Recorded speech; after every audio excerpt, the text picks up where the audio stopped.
This is Scott McCain, and welcome to Segment 1, the critical importance of distinction. You know, you've seen my hometown. Just like legendary Rock and Roll Hall of Fame member John Mellencamp, I too was born in a small town. In fact, my birthplace is the same rural town of which he sings. Now, while we both claim Seymour, Indiana for our origins, I grew up and went to school just a few miles farther south in the even smaller Crothersville, Indiana. Both communities were featured in the rock stars' classic music videos. An old timer in my community recently made an interesting observation. Scotty said as we reminisced, it used to be that there were two restaurants here in Crothersville. Not only did the food taste different at Ted's restaurant than it did at Kern's Grill, but they just plain felt different. Each was a reflection of the owner's personality. I nodded in agreement. Ted's was the spot we always went to after a ball game, or we took a date for burgers and fries, or we simply just hung out. Kern's Grill was the place where the men of the community gathered for breakfast each morning back in the late 60s and early 70s. For Ted Zollman, his restaurant was his stage, and we customers were his audience. His smile was as bright as his apron. His flashing blue eyes and easy charisma were as much a part of eating there as the cheeseburgers. But on the other hand, Ted's local competitor, Alvy Kern, would sit in a booth or gruffly stand like a statue behind the counter with his arms tightly crossed, seldom engaging in ongoing conversation. He was an observer while his wife and daughter took care of the tables and customers. Kern's Grill was efficient. It was a great place to grab a meal and go. And before you could even exit the door, the white sack in which they'd placed your order would display these small and growing circles of grease. It was a much simpler time before we all knew our HDL and LDL numbers. Ted's restaurant, however, is where you would order a cherry Coke, sit down and relax, either because a friend was with you or because you knew that sooner or later one was bound to come in and stay for a while.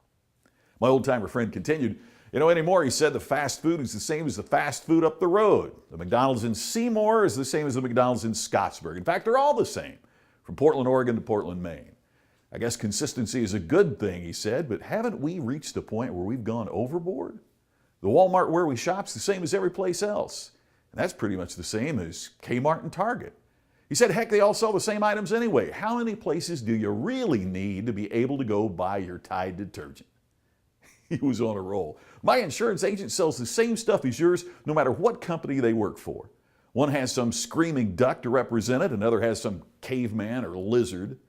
I'm in good hands one place, another says they're on my side, another's like a good neighbor.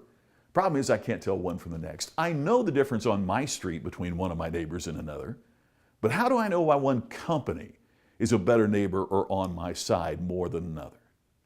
These are great questions. If you have any professional responsibility whatsoever, from being the CEO of a Fortune 500 company to a small business entrepreneur, from someone at a home office sprinting up the corporate ladder to a salesperson sliding out in the trenches, here's the question that should keep you tossing and turning every night. How can my customers distinguish me from the competition? There was a time not too long ago when Chevy owners felt superior to those poor souls that were driving Fords and vice versa. People gained identification through the goods they purchased, the stores where they shopped, the institutions where they invested, no matter the level of price or sophistication of the product. But that's certainly changing. Over these past several years, we've seen the homogenization of practically everything. The car I drive probably looks a lot like the car you drive, no matter the nameplate. The big store where I shop almost certainly appears and feels a lot like yours, no matter the logo on the door, even no matter the community where it's located. It looks, acts, feels like the same, and it's beginning to cause a customer revolt. When customers perceive that times are tight, they naturally want to spend their money where they receive the highest degree of value. That's a trend we're seeing today. Now is the time to stand out. And when you do, when you highlight your business and yourself, you will find that even this volatile economy is tailor-made for grabbing market share from your competition. So here's what I'd like for you to do to begin the process of creating distinction. Number one, write this answer to your question. How do our customers tell the difference between us and our competition? Number two, ask two of your colleagues to write their answer to the same question.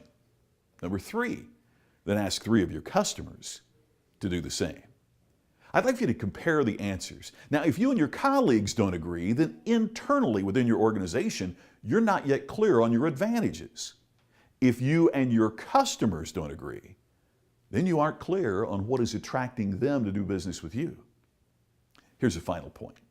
If you cannot create passion within yourself and your organization to create distinction for your business and differentiation from your competition, I'm going to suggest to you that you are doomed to mediocrity in today's changing and challenging marketplace. This is Scott McKain.